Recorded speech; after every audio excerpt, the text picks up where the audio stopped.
think I got everything I need for this project. I've got the screwdriver, I've got the putty knife, and I've got the tack cloths. I've also got a mask for safety.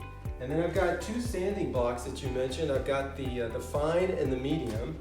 And then I've got the wood filler.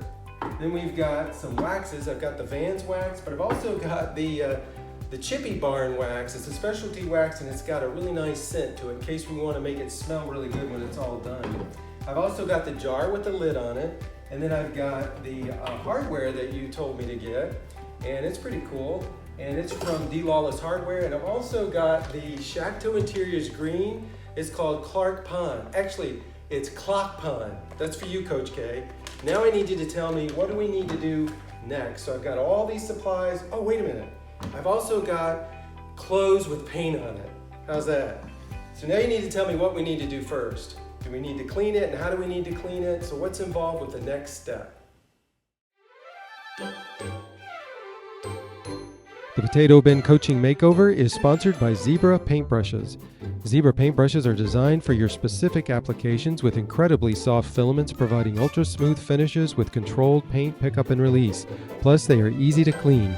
Stay tuned to see which brushes Coach Kristen recommends on the Potato Bin Coaching Makeover. Now back to Phase 2 with Coach Kristen. All right, how about them zebra brushes? Love them. Okay, Lane, so let's get on the ball. I didn't think you'd take my request for a tire so literally. So let's get started here.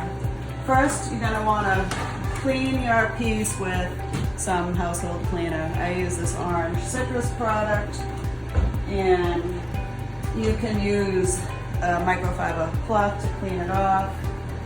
Then you can use a sanding block, a medium to coarse grit, just to kind of scuff the piece up a little bit because we do want a chippy finish. And then after that, you can clean the piece with your tack cloth. And you want to get that hardware off since we're going to be painting very soon, so you can use a screwdriver and use the wood filler to fill in the holes on the old hardware. And you can apply that with a putty knife. A small one will do. So I would recommend using the Zebra palm brush on this piece, and you can also try out the square brush. So, okay, don't drop the ball on this, Lane. The ball is in your court. Okay, the ball's back in my court. So first thing we're gonna do is we're gonna take this old hardware off, and then we'll do the cleaning. So we've started unscrewing these, but they're pretty easy to come off, so I'm just going to unscrew them with my hands. So we're going to use a crud cutter to spray it and clean it down and wipe it really well. Okay, I've got my gear, my safety gear on. I'm going to use a medium grit. I'm going to sand this thing down.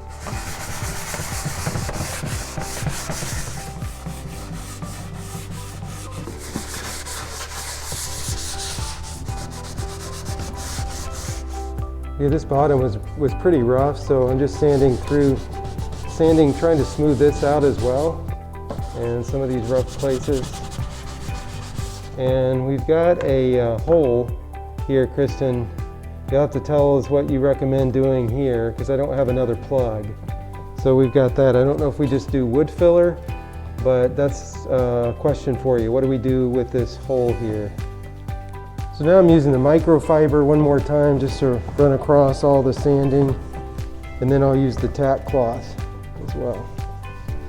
So I'm going to take this wood filler, I got the darker color, and then we're just going to fill these holes.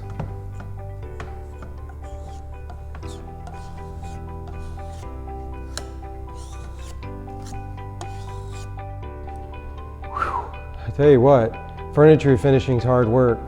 So we followed all of Coach Kristen's instructions, and we wiped it down, cleaned it, sanded it, and then we also filled these holes where the old hardware was with wood filler. We're letting that dry now. We'll sand that after it dries.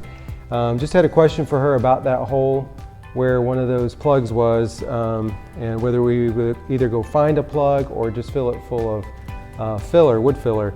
Make sure you stay tuned for Phase 3, because in Phase 3, Kristen's going to show us, she's first going to look at this, make sure it's good to go for painting, and then she's going to tell us what we need to do to get the milk paint mixed up, and then we'll start the painting process. Thanks so much for tuning in.